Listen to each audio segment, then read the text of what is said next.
오늘 말씀에 보면요, 범사에 기한이 있고 천하만사가 다 때가 있다고 말씀하십니다. 네, 이 기한을 아는 것은 지혜입니다. 우리 한국 분들은 이 기한에 대한 예민함이 좀 발달해 있습니다. 사계절이 분명하잖아요. 제가 인도네시아에 가서 느끼는 것이, 인도네시아는요 1년 내내 해 뜨는 시간과 해 지는 시간이 비슷합니다. 1년 내내 날씨가 비슷합니다. 뭐 약간의 차이가 있어서 두 개의 날씨로 구분한다 그러면 더운 날씨와 더 더운 날씨. 그래서 1년 내내 반팔 복장으로 살아갑니다. 그러다 보니까 1년이 지나도록 옷장을 정리할 일이 없습니다. 늘 같은 옷장 그대로 살아가면 됩니다. 그러다 보니까 누가 손님이 방문하셨어도 그분이 몇 월에 방문했는지를 기억하는 게 쉽지 않습니다. 나이 먹는 것도 모르고 지납니다. 그런데 한국은 지금이 또 옷장 새로 이렇게 옷 갈아놓고 정리할 시기죠. 한국 분들은 그때 그걸 하지 않으면 낭패가 있다는 생각을 하죠. 그래서 물 들어올 때 노젓기 뭐 이런 속담도 있고요. 쇠풀도 당김에 빼라, 뭐 쇠도 달궜을 때 때려야 된다, 뭐 이런 종류의 속담이 발달해 있습니다. 그러다 보니까 이제 성경 말씀에 세월을 아껴라, 뭐 때가 악하니라 이런 구절을 보면 그거를 미리미리 앞당겨서 준비해야 되는 걸로 인식하는 경우가 많습니다. 뭐 다 틀린 건 아닌데요. 이 세월을 아끼라는 말씀은 이 물리적인 시간을 계속해서 비축하고 그 다음에 미리미리 준비하는 것만을 의미하지는 않습니다. 이것은 어떤 의미에서는 하나님의 시간, 하나님의 타이밍을 귀히 여기고 그거에 믿음의 반응을 하는 것을 의미합니다. 크로노스가 아닌 카이로스에 대한 이야기입니다. 자, 하나님은요 타이밍을 지키는 명수입니다. 하지만 우리는 늘 하나님이 때 맞춰서 일해 주시지 않는다고 느낍니다. 그렇죠? 하나님 왜 나를 이제껏, 왜 여태까지, 왜 미리미리 해주시지 않나요? 그거에 대한 질문이 우리 안에 있습니다. 그런데요, 하나님이 일하시는 방식이 not early가 분명하지만 제가 선교지에서 경험한 건 never too late입니다. 늦지 않으십니다. 하나님의 타이밍이 있습니다. 한 가지 예를 들어 드리면요, 제가 몽골에서 이렇게 차를 타고 전도 여행을 할 때였는데요, 몽골에서는요 도시와 도시를 연결하는 도로가 없습니다. 다 오프로드로 가야 됩니다. 그런데 어느 날 가족들과 함께 차에 짐을 싣고 여행을 가다가 차가 진흙밭에 빠졌는데, 이게 오전에 비가 와서 그랬는지 그 지역이 진흙이 물러서 그런지 차가 조금씩 가라앉는 겁니다. 일단 아이들과 대피해서 주변에 도움받을 곳이 있는지를 봤습니다. 그 지평선까지 아무것도 없는 광야입니다. 멀리에 유목민 게르, 천막인데요, 그거 하나만 보였습니다. 어떡하지? 하나님 어떡하면 좋죠? 이제 아이들과 함께 기도하기 시작했습니다.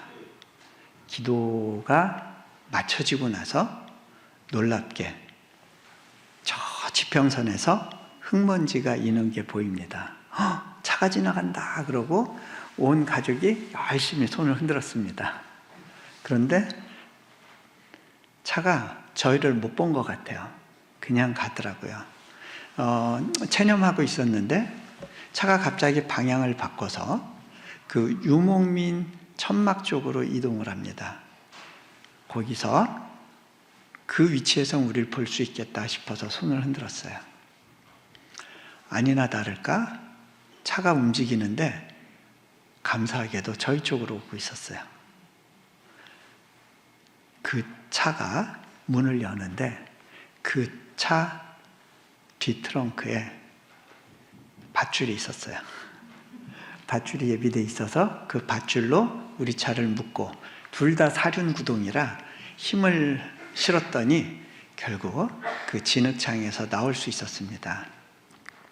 저는 왜 하필 그때 하루 가면서 차 한 대 보기도 힘든 그 상황에서 기도가 맞춰졌을 때 그 차가 지나갔고 유목민 지역에 멈추었고 그 차 트렁크에 마침 밧줄이 준비되어 있었는지 저희는 모릅니다. 그런데요, 이거를 어떤 사람은 우연이라고 이야기를 하고요. 저는 수많은 반복되는 이런 도우심의 경험 가운데 하나님의 인도하심이란 거를 이제 새기게 됩니다. 또 러시아 울란우데라는 지역에서 그 학생 모집하고 그쪽 정부 관계자와의 만남이 있어서 제가 그곳에 갔다가 운전사가 운전하는 중에 제가 졸고 있었어요. 그런데 한참을 자다가 문득 눈 떠 하는 그런 느낌이 들었어요. 눈을 딱 떴는데 제 정면에 보이는 건 저희 쪽으로 다가오는 큰 화물 트럭이었어요. 이거 뭐야? 옆에를 봤더니 운전사는 졸고 있고 이쪽으로는 낭떠러지예요. 급하게 핸들을 꺾었어요. 그래서 그 차와 가까스로 비껴갈 수 있었습니다.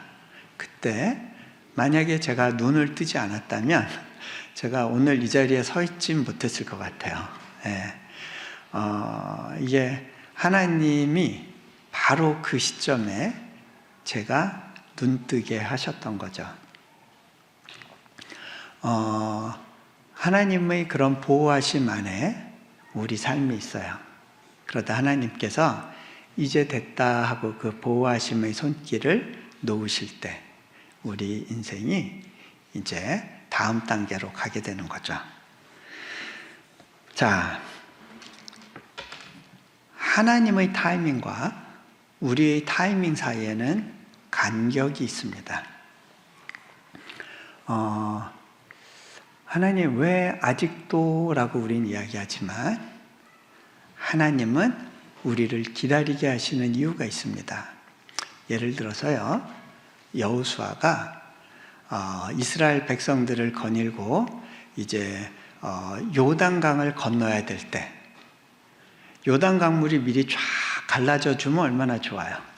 그런데 언제 그 강물이 갈라지냐면 제사장들의 발이 강에 들어가서 그 발이 강물에 적셔졌을 때 그때 비로소 물이 갈라집니다.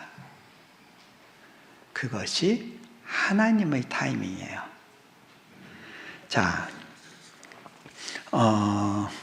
제가 그 하나님의 타이밍에 대해서 굉장히 직접적으로 느끼게 된 한 계기가 있었는데 실은 놀다가 그런 거예요. 뭐하고 놀았냐면 그때 제가 발리에서 집회 일정을 갖고 있을 때였는데 제가 묵은 호텔이 마침 그 파도가 좋아서 전 세계에서 이제 서핑하러 오는 사람들이 있는 그런 지역이었어요.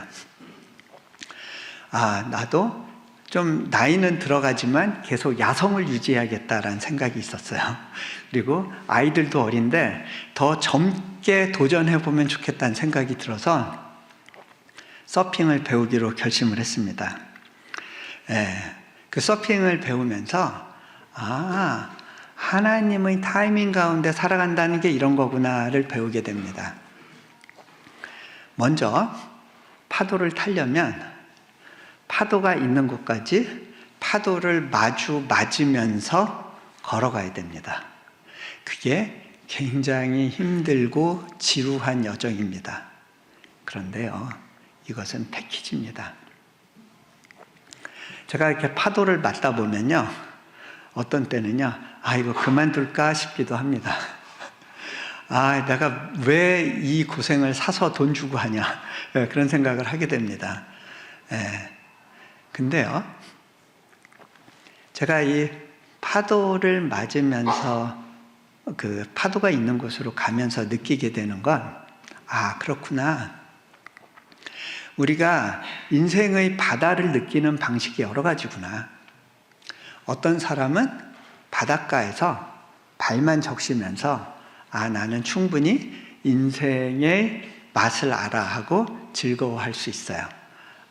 그리고 그 뷰 좋은 카페에서 커피 한 잔 마시고 나는 바다를 충분히 즐겼어. 그리고 돌아가실 수 있습니다. 그런데 어떤 분들은 그걸로는 좀 부족하다고 느끼고 바다에 몸을 담그고 때로는 헤엄을 치기도 합니다. 그런데요, 이 파도를 타는 것은 다른 차원입니다. 바다에서 노는 거는요, 헤엄을 하든 이렇게 물장구를 치든 내 힘에 의존해서 내가 할 수 있는 범위에서 바다를 느끼는 겁니다. 그런데 파도를 타는 건 내 힘과 무관한 어떤 힘이 나를 밀고 가는 것을 경험하는 겁니다. 이거는 전혀 다른 차원의 스피드와 대면하는 그러한 시간입니다. 제가 대학교에서 이제 사역을 하고 있는데, 자카르타 국제대학교라고요. 이 사역을 하기 전에 저는 예전에 몽골에서 선교사로 있었습니다. 거기서 몽골 국제대학교를 섬기고 잘 사역하고 있었습니다.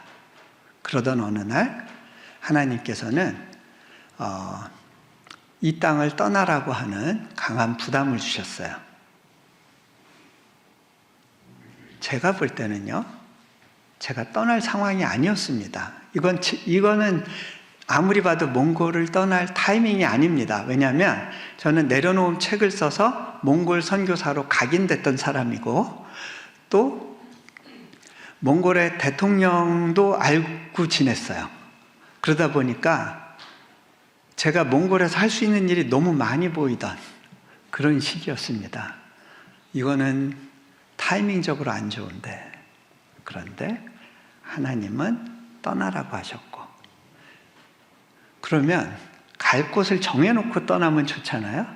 갈 곳은 알려주시지 않고 떠나라고 하십니다. 순종했습니다. 그리고 나서 하나님께서는 몽골의 인도네시아에서 대학 세우는 사역으로 저를 부르신다고 느꼈습니다. 그래서 그 주신 마음을 따라서 인도네시아로 옮기게 되는데요. 그때 넷째가 태어나고요. 제가 손발이 묶이게 됩니다. 저는 생각했어요. 이건 하나님 타이밍적으로 맞지 않아요. 지금은 제가 일할 때잖아요. 그런데요, 인도네시아에서 하나님은 저를 꽁꽁 묶어두셨습니다. 몸이 아프게 하시고 아무것도 일어나지 않는 그런 환경 속에 저를 집어넣으셨습니다. 아침에 일어났을 때 굳이 오늘 특별하게 해야 될 일이 없는 그런 시간들을 보내게 하셨어요. 인도네시아에서 대학 세우는 거는 너무너무 어려운 일입니다. 인도네시아 역사상 외국인에게 교육과 관련해서 그렇게 문을 열어준 예가 거의 없습니다. 더군다나 세계 최대의 무슬림이 살고 있는 인도네시아에서 선교를 지향하는 학교를 세운다는 건 계란으로 바위 치는 일이고 어느 누구도 될 거라고 격려해 줄 수 없는 그런 일이었습니다. 그 가운데 버티고 지나가는 시간들이 있었습니다. 그런데 어느 순간부터 하나님이 급속한 속도로 일해 주십니다. 여러분, 파도를 향해 걸어가는 길은 굉장히 지루하고 오랜 시간이 걸리지만 우리가 정작 파도에 올라타면 엄청난 스피드로 파도가 나를 끌고 갑니다. 여러분, 이 파도를 타려면요, 파도가 있는 곳으로 가야 됩니다. 내가 파도를 만들어내지 않습니다. 그죠? 내가 파도를 일으켜서 파도에 올라타는 것이 아닙니다. 그냥 파도가 있는 곳에서 파도를 기다리고 그 타이밍 가운데 반응하는 겁니다. 죄송합니다. 제가 알러지가 와가지고요. 한국에 오면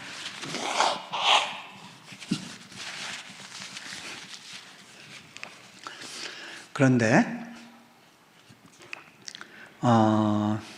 제가 그렇게 기다리던 시간이 지나면서 하나님이 급속도로 문을 여십니다. 이거는 누가 잘한다고 되는 일이 아닙니다. 한 나라의 정부가 바뀌고 방향성이 바뀌고 새로운 법안이 만들어지는 건 그거는 나의 노력과 무관한 일입니다.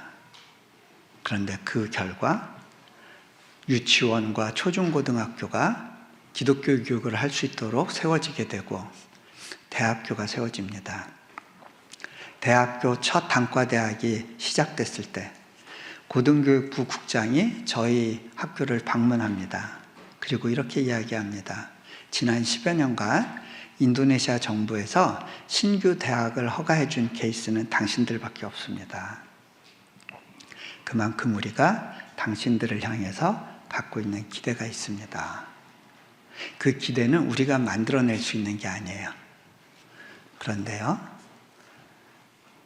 우리 학생들이 더 앞서서 기도합니다. 하나님, 우리 학교가 종합대학 되게 해주세요. 우리가 졸업하기 전에 종합대학에서 졸업하게 해주세요. 저는 그 일은 20년 뒤에나 가능할 거라고 생각했습니다. 우리가 어플리케이션을 만들고 시작은 했지만 허가는 쉽지 않을 거라고 생각했습니다. 그런데 아이들이 졸업할 시즌이 되면서 일이 급속도로 진행되기 시작합니다. 급기야는 내 졸업을 앞두고 이제 결재권자 사인만 남았습니다. 그런데 압둘사, 이 사람이 인도네시아 대통령과 함께 미국 순방에 따라가게 됐고 거기서 남아서 후속 모임에 참여하고 후속 논의할 일들이 있어서 그 귀국이 계속 늦어졌습니다. 저는 속으로 인도네시아 정부의 속성상 이거는 물 건너갔다라고 생각하고 있었습니다. 그런데 아이들 졸업을 일주일 남겨놓고 이 사람이 귀국해서 도착한 당일날 아마 사인이 됐던 것 같아요. 그리고 저희에게 통보가 바로 왔어요. 저희가 그 사실을 알고 학생들을 모아서 발표했을 때 학생들이 감격의 눈물을 흘리며 자신의 기도에 응답하시는 하나님에 대해서 찬송했습니다. 여러분, 이러한 스피드로 뭔가 진행되는 건요, 내가 헤엄쳐서 할 수 있는 일이 아닙니다. 하나님이 보내주시는 파도에 올라탈 때입니다. 그런데요, 이 파도의 타이밍을 느끼는 게 굉장히 중요합니다.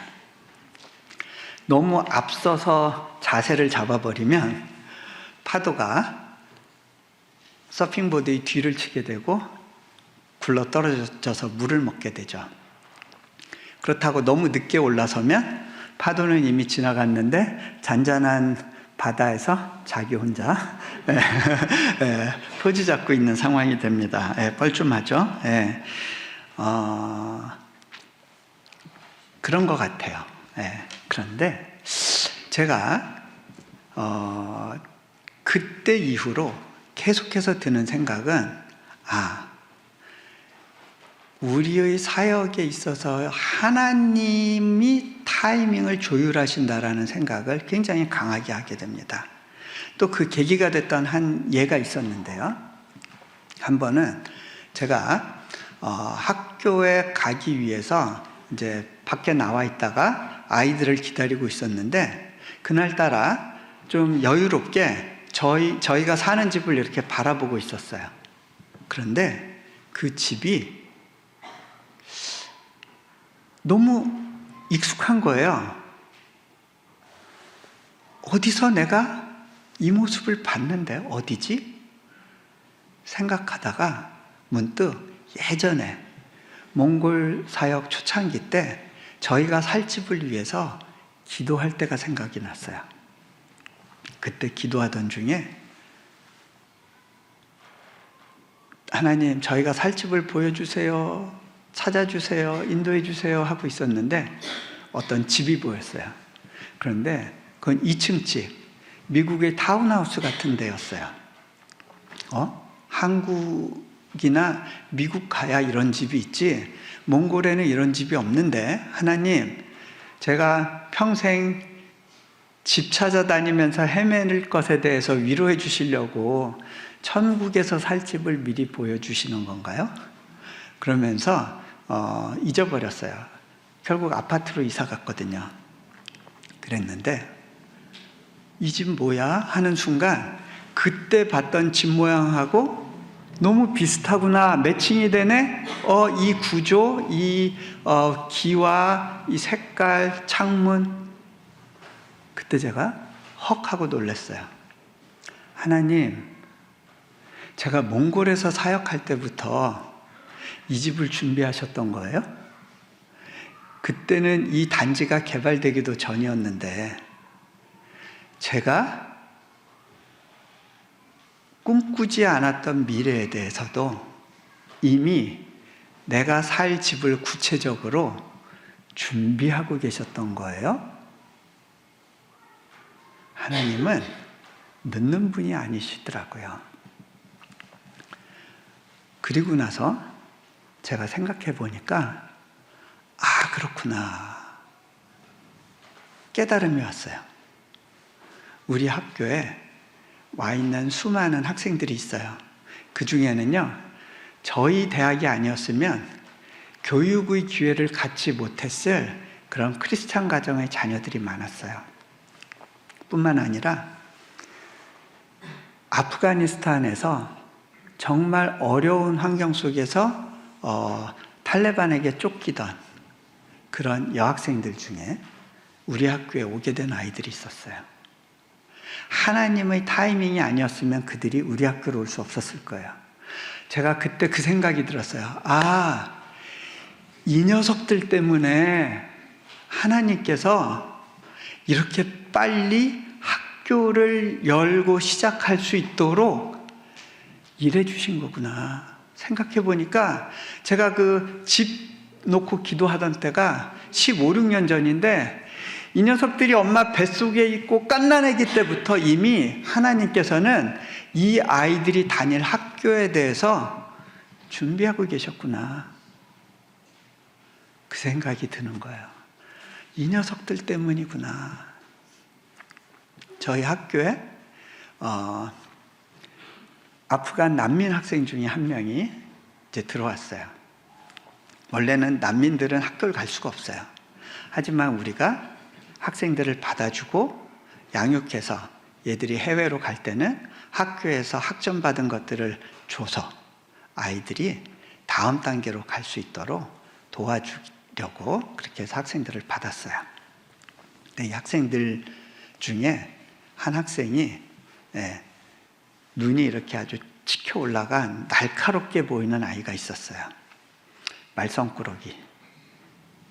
근데 입학식 때 보니까 팔뚝에 문신이 있더라고요. 뭐라고 써 있냐면 한자로 불공평. 네. 제가 이유를 알 것 같았어요. 이 학생은요, 형이 아프간에서 미군 대사관에서 일했었어요. 그 일 때문에 탈레반의 습격을 받고 암살됐어요. 그 집안에서 다른 아이들도 목숨을 잃을 거에 대한 두려움 때문에 아이들을 밀항선에 태워서 인도네시아로 보낸 거예요.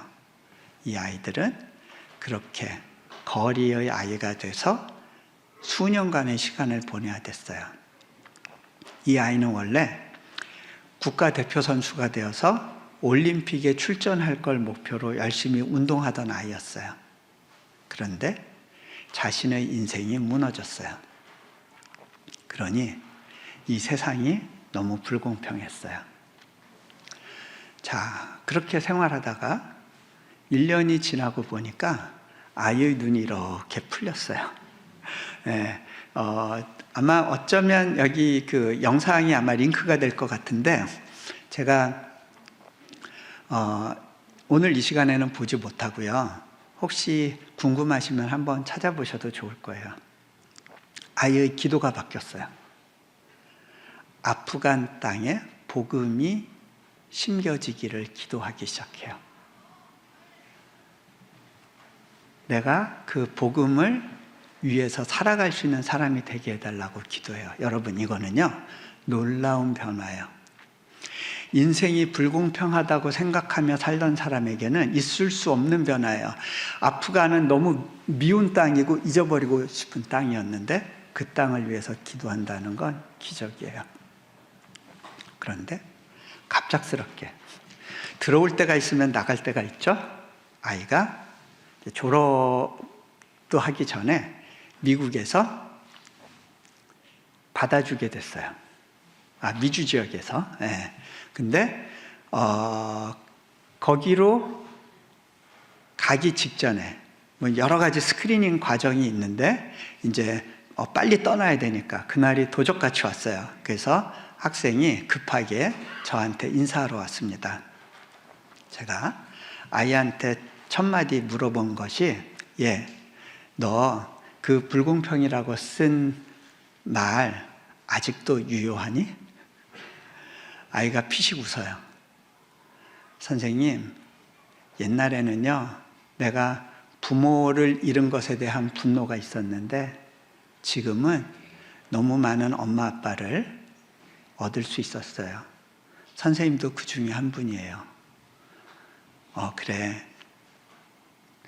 내가 너한테 얘기해주고 싶은 불공평한 게 있어. 너 이 세상에서 제일 불공평한 게 뭔지 아니? 너의 인생 때문에 예수님이 희생되셨다는 거야. 그럴 필요 없는 고귀한 삶이 포기되고 희생되었다는 거야. 얼마나 불공평하니? 그리고 그 불공평한 은혜 때문에 네가 우리 학교에 오게 됐어. 그리고 그 불공평한 은혜 때문에 네가 미주 지역에 가게 되는 건지도 몰라. 얼마나 불공평하니? 누가 보면 불공평한 일이야. 거기다가 그 불공평한 은혜 때문에 내가 너한테 주고 싶은 선물이 있어서 준비를 했어. 너의 인생은 그 지독히도 불공평한 그 은혜에 기초해 있단다.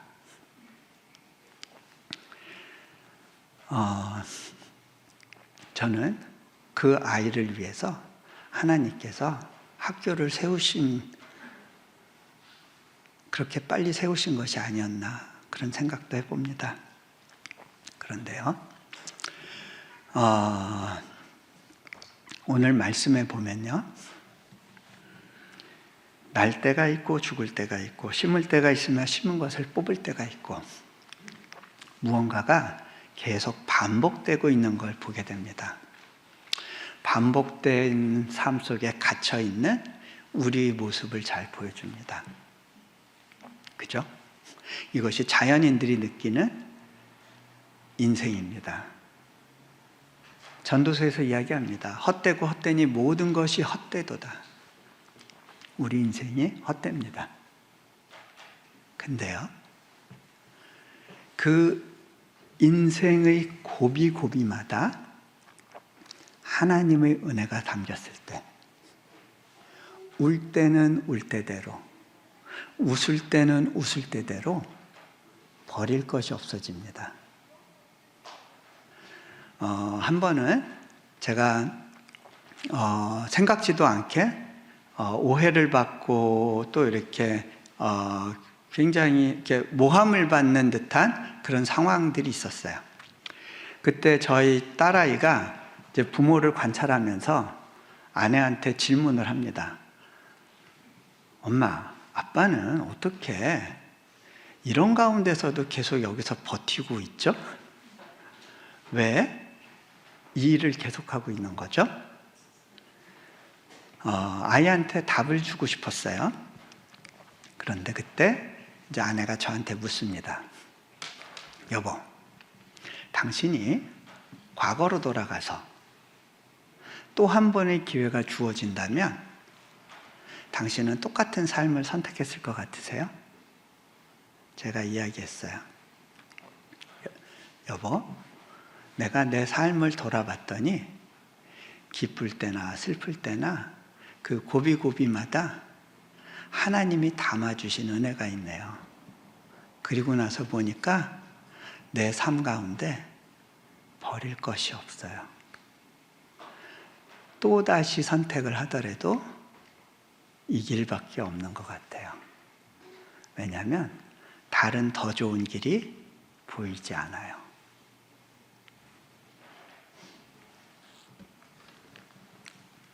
여러분, 여러분의 삶의 여정 가운데 뜻하지 않는 파도가 닥치기도 합니다. 그리고 그 파도 가운데 하나님께서 이제는 올라탈 때야 라고 말씀하실 때가 있을 겁니다. 그 위에 올라탔을 때 우리는 깨닫습니다. 하나님께서 이 모든 때를 아름답게 하셨구나. 내가 지금은 내 삶의 앞에 펼쳐진 걸 다 이해할 수 없지만 나는 여전히 이 보드 위에 나를 맡기고 안전하다고 고백할 수 있구나. 자, 우리 같이 기도하면 좋겠습니다. 눈을 감으시고요.